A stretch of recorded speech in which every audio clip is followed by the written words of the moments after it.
genocidal oppression. And I say all the time, black wealth is a ransom. Being black and getting rich is a ransom you pay to the system to allow you to circumvent or escape the ravages of being black under racism. So if you get this money, if you get this status and this visibility, then the day-to-day injustices and indignities that inflict the average black person, you can somehow be above it.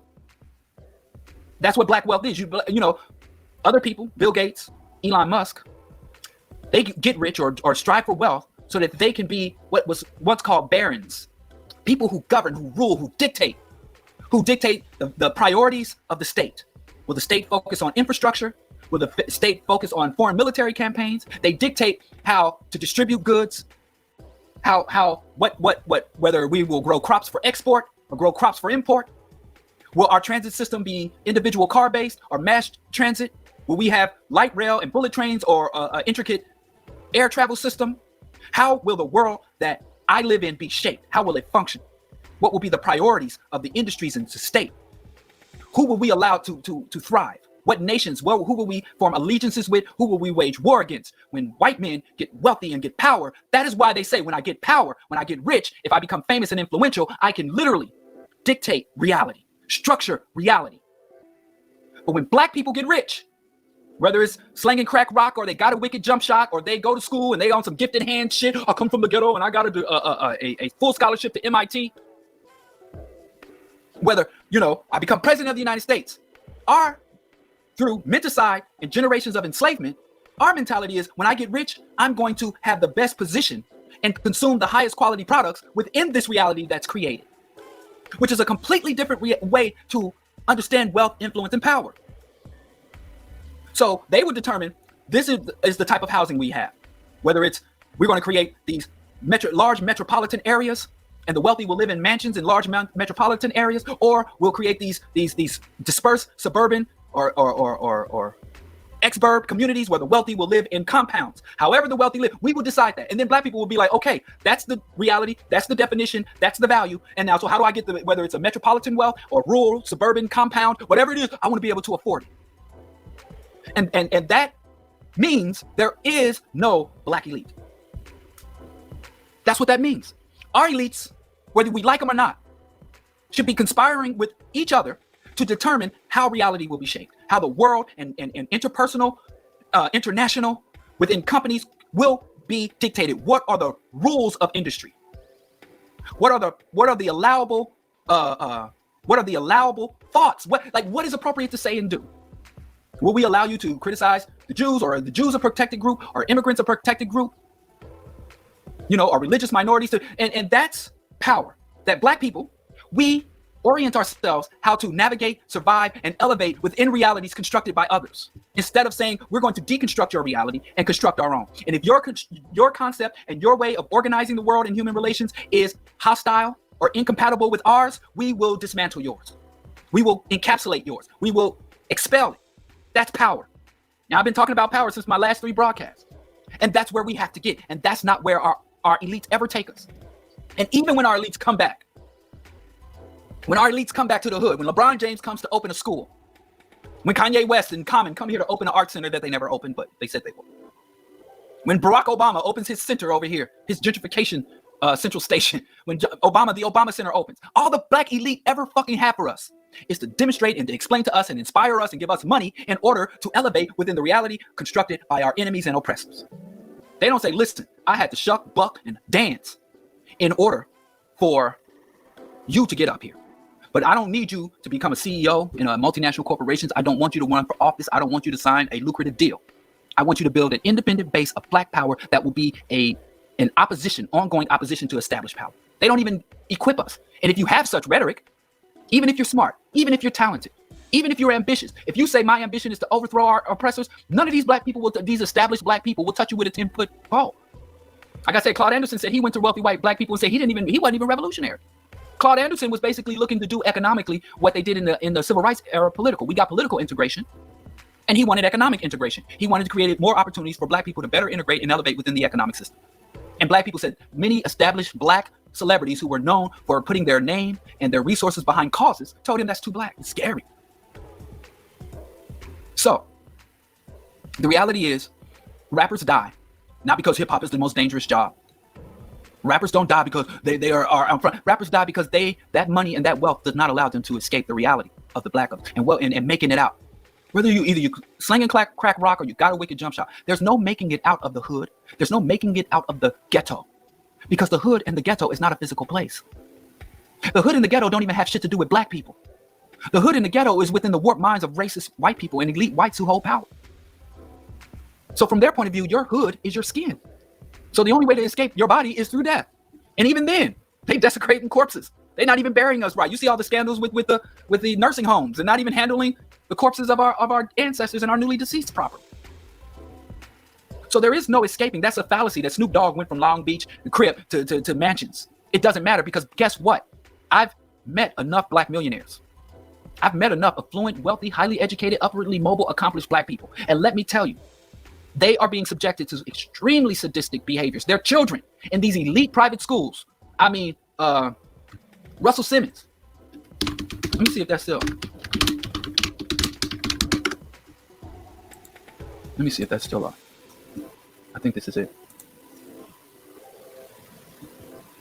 And you think, my son goes to a public CPS school, and that's all I got to say about this. But let me see if this is what I'm looking for. You want to talk about making it out, getting out the hood. So today we're going to do a little story time, even though I'm not This girl was born rich, worth hundreds of millions of dollars. I would like to say, and I know so many people go through the same thing. It's not just me. We all have these kind of problems, but I am so over people at my school being racist and no one doing anything about it. I go to school to work. I don't even talk to these people because I'm busy. I'm trying to go to Yale. I'm trying to go to Harvard. I don't have time for you. So, and this particular kid, I swear, all day long, he's white and he just cannot stop saying the N-word. It's his favorite thing to say. He just cannot. I don't even use it like that. He just loves to use it and see how far he can push it and see how he will even offend. And all his friends don't care, and they all think they're woke, nice, good people, his friends, but they don't stop him. So he's done many things to me. But finally, the only AP class, the only class I'm in that's not advanced placement, I want to take too many, I'd be really stressed. We were putting a group together, forced. He is a goof off, so I'm doing the work because I was like, just leave me alone. I'm gonna do the work. You do your business. You use your phone. I'll finish the project. Leave me alone, right? Cause I can't even work with this kid.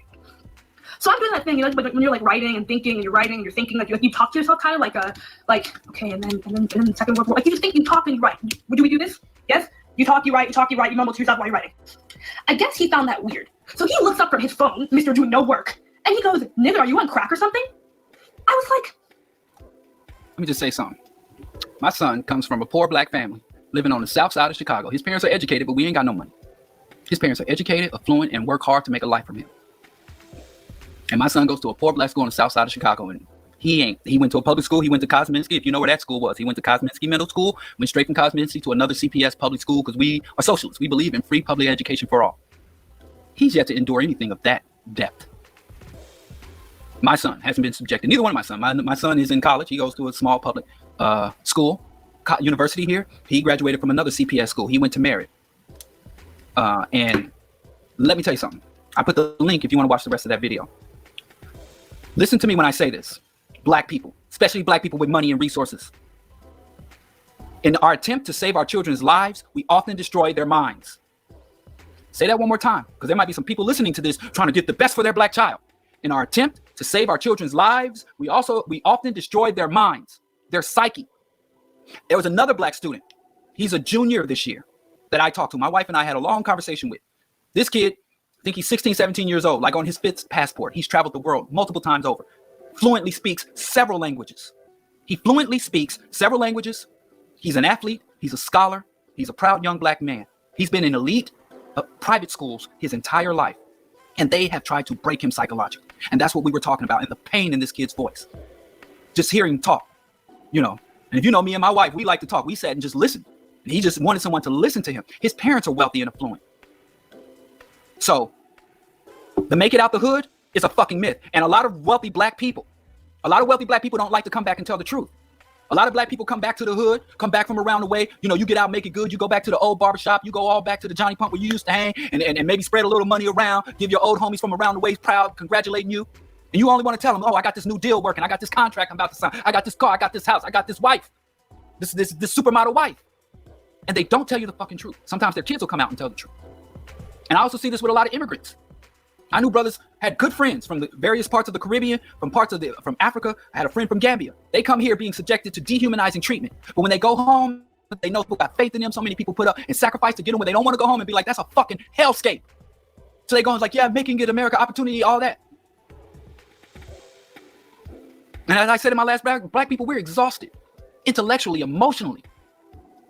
Exhausted, I understand. So when you talk about these dead rappers, the rappers are dying because everybody, and let me tell you, wealthy, affluent black person, I don't care how you got your wealth and your fame, you will never be exempt to the status of the lowest of your people. I don't care how much money, you can't buy your way to freedom, you can't buy dignity. Anything that has a price tag on it has been devalued. And we got black people who look at your diamonds, diamond teeth. You know what I mean? They running out of place to put these worthless fucking, and diamonds are fucking worthless. Diamonds are forever. It's not a scientific fact. Diamonds are forever is a marketing campaign. Diamonds crack, they fade, they get cloudy, they have poor investment value. The worst resale value is gold and jewelry. And the last pictures of the Migos I saw, dude had diamonds all in his teeth, blood diamonds. Lupita just became the mascot for De Beers. Yeah, I called her a goddamn mascot. What else can you be as an African woman being the global ambassador for De Beers? After you tried to front like, oh, I didn't do the Woman King because it's, so I think she didn't do the Woman King because she didn't want to mess up that De Beers contract. She didn't want to be seen as an angry black woman. Because she sure didn't do it off of principality. She sure didn't fucking do the Lion King, the Woman King, because of slavery. Because now she's with one of the country, a multinational corporation that continues to enslave us. So she obviously don't have no problem with enslavement of African people and cooperating with former or present enslavers. So, and let me just see if I can pull this up, and then I'll go. I had a lot more to say, but man, I just tried to distill this down. My car broke down. I lost like 3 hours in the day. When I wake up, I keep going until I go to sleep. And if I lose 3, I can't afford a car breaking down, you know, on the razor's edge. I don't know, I might get a copyright for showing this, but I want to find that scene. I reference this scene all the time. Let me see, is this it? Because it just really drives it home. I don't know if this is the scene. But I just want to show you this one scene, and then we can go to Q&A, or we can continue to talk about this. But it's crazy to me that people believe, no, this ain't it. It's crazy to me that there are people out here who think that, oh, what, the rappers are dying. Like they don't understand why the rappers are dying. And they really believe that if a black person reaches a certain level of fame, and let me just go use, if a black person reaches a certain level of fame and wealth and influence, then they shouldn't die. Like it's somehow an anomaly or just some unnatural or some highly inappropriate thing to happen. And rappers, mainstream rappers, literally, let me tell you something about white people that is very particular.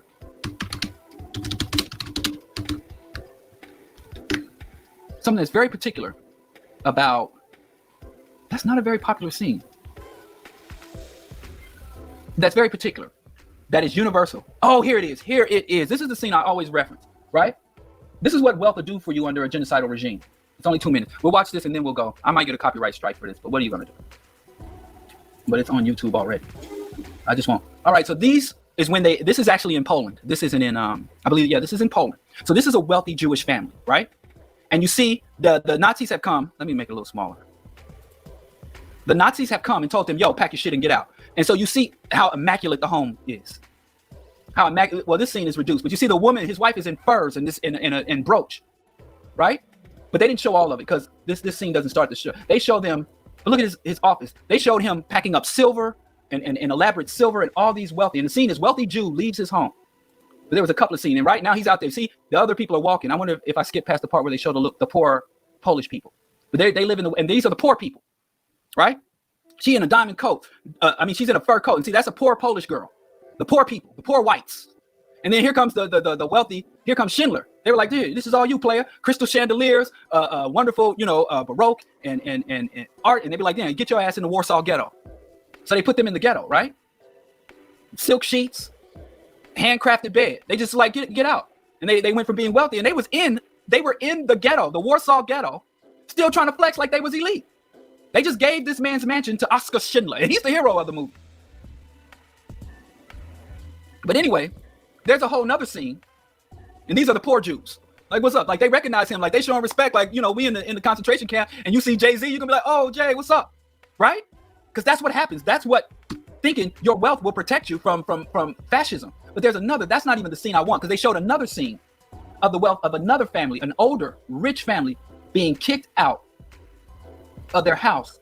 And they took them, because they were older, that was a relatively younger family, they took them to the train. They took them straight to the train to ship them off to the death camps, right? And they let them carry all this diamond. They had diamonds and jewelry. They had gold bars sewed into the linen of the coats. And when they got to the train car, they stripped it off. They were stripping the gold out of their mouths. So, but these people want to tell you, you get the money, then you get the power. You get the power, then you get the respect. And what provoked the Third Reich to rise to power? The Third World, they lost a major conflict. Germany had lost a major conflict. The Weimar Republic, World War I, they lost. Hitler was a World War I veteran. He actually, had to be. Hitler was actually shell shocked, and he went to see the prison, the military psychologist, because he was babbling and defecating and peeing on himself. And this guy healed him. He helped him because of the ravages of war. Hitler was a messenger, so he was running over corpses, right? And so when Hitler came to power, he had that guy assassinated. The man, the psychiatrist that helped to bring him back to himself. He had that guy killed because he was scared that guy was going to say, well, Hitler was a coward and was shell shocked and was pooping and peeing himself on the battlefield. But I digress. Germany had lost a major war. Iraq, war on terror. And then they had an economic instability, economic collapse, runaway inflation, and then the rise of right-wing fascist groups. You had German men who were like, well, I'm German, I'm part of the master race. I should be able to go to school, go to college, get a good job. But everywhere I look, I see foreigners, I see Jews out here prospering while I'm suffering. And it can't be because of anything I did wrong, because I am a master race. So it must be. And then the degenerate values of the nation. That was a big part of Hitler's, the degenerate. Hitler made this documentary, right? I'll just pull up the Wikipedia. Hitler had commissioned, he didn't make it, he commissioned this documentary, right? Called The Eternal Jew. It's called The Eternal Jew, right? Oh, what's wrong? What's going on? Hold on, that's not right.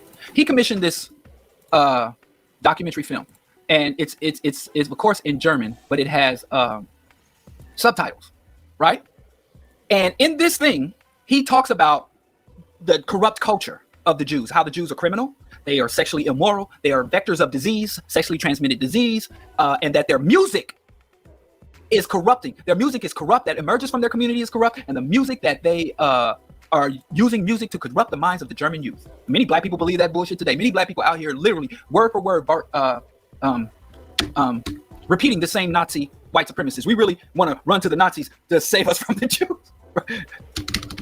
They believe that, literally, I mean, Talib Kweli is calling these people Nazis.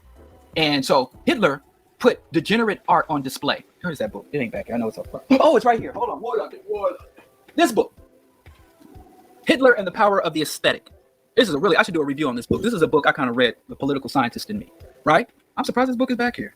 I should do a report. But this book talks about, propaganda, imaging, and all that. But anyway, that's why you don't say shit like black murder. You don't allow a term like black murder. And you can say the murder of black people, and the homicides we suffer. But black murder, black death, that's what they call, Spanish flu. They name shit after people they want to wage war against. But anyway, Hitler would have these demonstrations of degenerate art. And one of the reasons he justified his campaign, this is Joseph Goebbels. He's Hitler's propagandist. And this is him giving a tour of Nazi officials to look at the degenerate art that was created by the Jews in order to corrupt the minds and spirits of the good white Aryan Germans. Now, if you look at the degenerate art and Hitler's description of degenerate art, and if you look at the documentary, The Eternal Jew, literally every single thing, point by point, line by line, every accusation that the Nazis leveled against the Jews is identical to the accusations that the white, right-wing, conservative, evangelical, MAGA, and another thing Hitler did, Hitler had a failed coup d'etat. Hitler tried to overthrow and take the parliament, and he was defeated, and many of his supporters were jailed. Hitler had a failed coup d'etat just like Donald Trump. And I mean, people call Trump Hitler and the Nazis. It's closer than you think. And another thing about Hitler is why a lot of people didn't fear Hitler, because Hitler was a failed artist, failed businessman, failed artist. And he was absurd. The things he would say, the way he would conduct it, and the way 999 and all that shit. We look at the memes and laugh, but he was an absurd man, even by the standards of that time. He was a fucking buffoon, just like Trump. But I digress. But I'm saying identical. Identical. Every failed capitalist system embarks on scapegoating and genocide against its vulnerable minority populations. Fascism is capitalism's immune system. Fascism is capitalism's immune system. fascism occurs in a society when the capitalists have been exposed as the parasites that they are, and there's a potential uprising from the working class. And instead of allowing the working class to engage in class analysis, they scapegoat vulnerable populations. So you tell the average white boy who's growing up in Macedonia, and Macedonia is rural white America, why don't I have all the opportunities that are befitting a member of the master race? Why is my father's farm being foreclosed on? Why is my sister pregnant and raped by a relative, pregnant and unable to get an abortion, which he shouldn't have because it's the Lord, but they're looking at their environment like this ain't me. Remember that white man that was being attacked at the airport and being detained by the police, and they held him down and handcuffed him, and he said, "You're treating me like a black person"? So you got white people in rural America who think they should inherit the world. Incels, I have a right to have sex with any woman at any time I want. I'm a white man and I rape the world. My ancestors were able to just walk up and grab any woman with impunity, get their muster up. But now I can't even go online and say N-word online. I can't, so they are saying to the world, why don't I have what I've been told I should deserve in the world? And the people who's robbing them of their destiny, Elon Musk, Jeff Bezos, Donald Trump, the Republican Party, is telling them it's the blacks, it's the gays, it's the immigrant, transgender people, poor people, it's the Chinese, the North Koreans.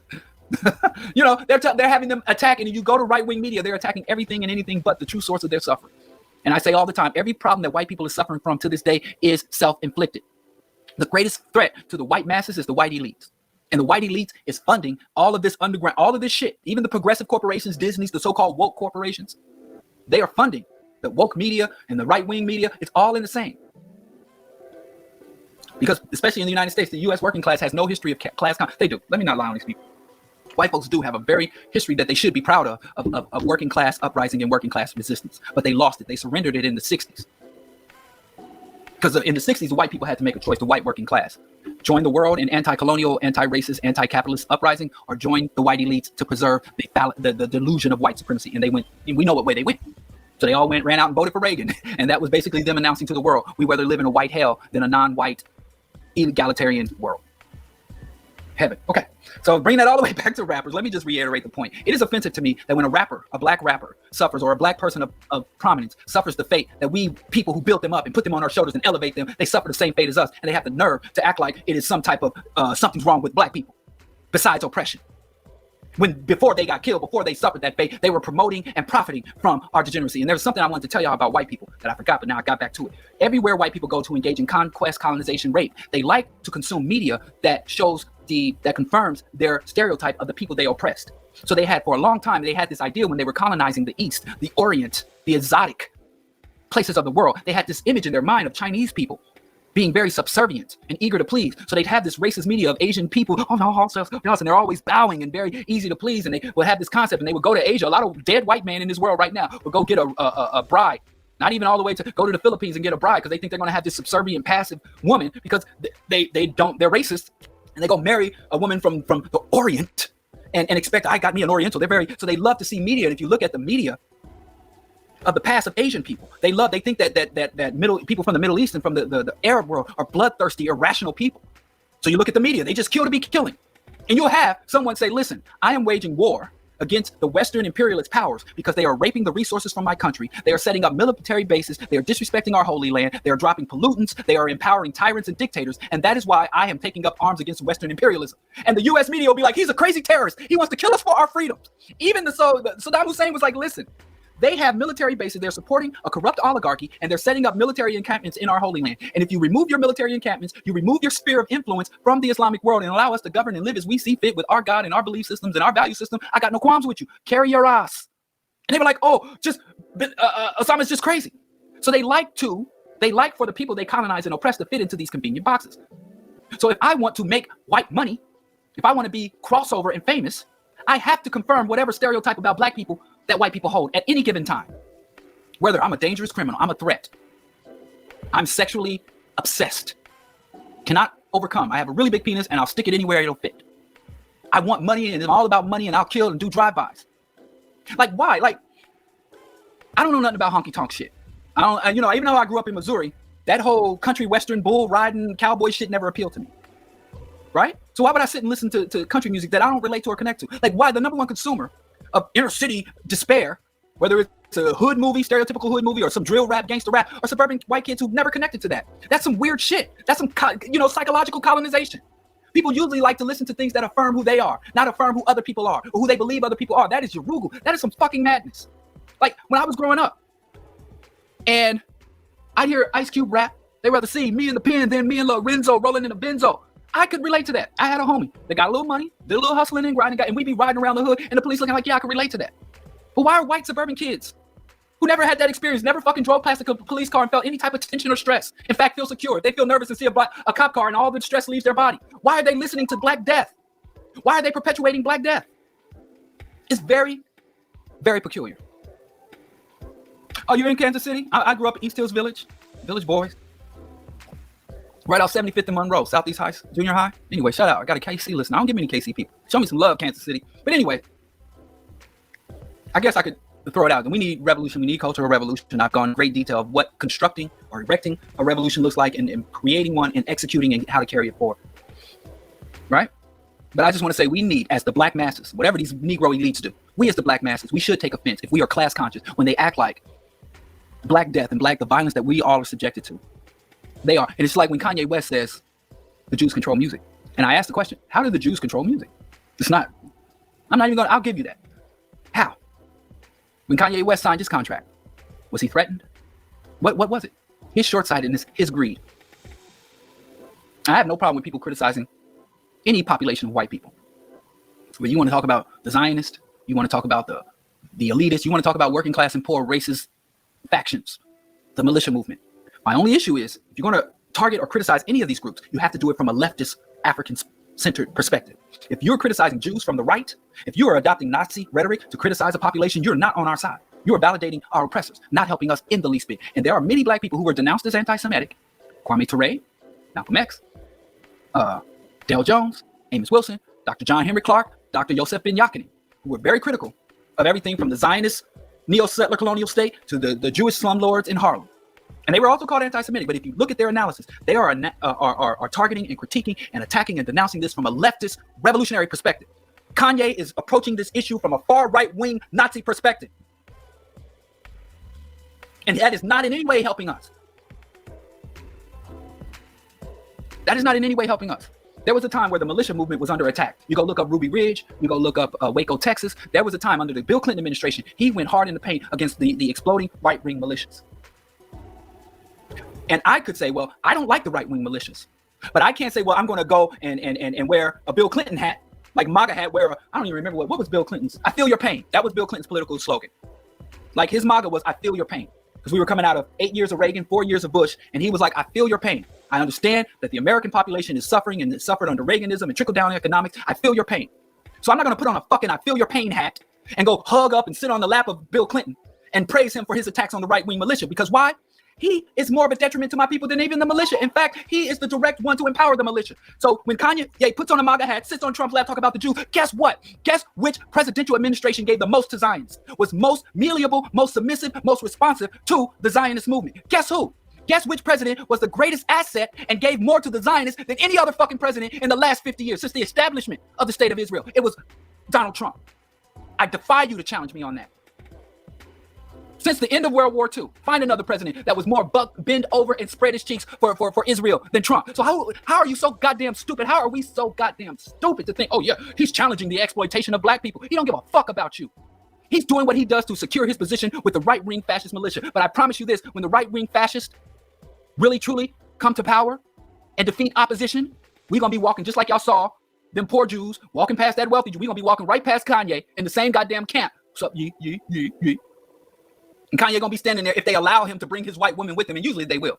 All you white folks married to colored folks, he'll be standing there with the white woman that they allowed him to bring as payment for his treason against his own people. And she'll be there in the fur coat, and he'll be there in his bummy ass clothes with his grill, his Balenciaga mouthpiece, and we'll be like, oh, what's up, ye? You gonna take this room? All right, we'll huddle up in this corner and wait till they take us off to the gas chambers. No, that's what I was saying. Well, how did they get Kanye? How did the Jews take over Kanye? His own short-sightedness and greed. His own short-sightedness and greed. That's a big asset that they use. And there's enough money, there's enough Cristal and Armadale and 440 Club and Rockaware and there's enough fucking platinum plaques amongst black artists right now that they could fucking squeeze out everybody. The Christian, the Zionist, everybody, they could take it over. But you ask Jay-Z, do I want a private jet or do I want to wear, Dr. Clark said, in order for one generation to wear suits, the previous generation will have to wear the overalls and the boots. And so you don't have a generation of artists to say, hey, I'll forego all the glamour, all the fame. I'll forego all that. So there would have to be a conscious, deliberate effort for black artists and the black audience to say, hey, we want to create an independent black. But every time a freaking Negro, Uncle Tom, butt licking, boot licking, coon gets to that position, the first thing they do is start to mimic the whites. Just like I was pleased when Mace came out and was like, oh, y'all got to pay us. And Mace was like, you don't pay us, to P. Diddy. I say tomorrow, I swear. Just imagine a world where every single Jewish record executive says, you know what? I don't like the optics of this. You know, I'm going to step down and resign my position because God is using Yeezy to show out. So I'm gonna go ahead and step down. They put a black person, some Negro with a Harvard degree, some white, they put P. Diddy and all these other black record people. They bring Bob Johnson out of retirement and put him over. What do you think the record industry gonna look like? Who, you know? Look at Mike Tyson, got screwed over by Don King out of hundreds of millions of dollars. At the very time he was in Don King's ear talking about the white boys are controlling. Don King was in Mike Tyson's ear, the white boys are controlling you. The white boys, the white man trying to get between us. The white man want to control us. And had Mike Tyson fire all the white folks and everybody and brought on everybody. And he was like, yeah, you know, Don King's a father figure. And he said on a tape, I'll never go against Don King. It ain't just race. It's race first. You need to understand the ideology. What the fuck is his ideology? Because if you're black and you're a capitalist, fuck you too. But I digress. I don't even know if I'm on topic anymore. There's some other stuff I wanted to say. Forget these notes. Let's get to some Q&A. Are any questions?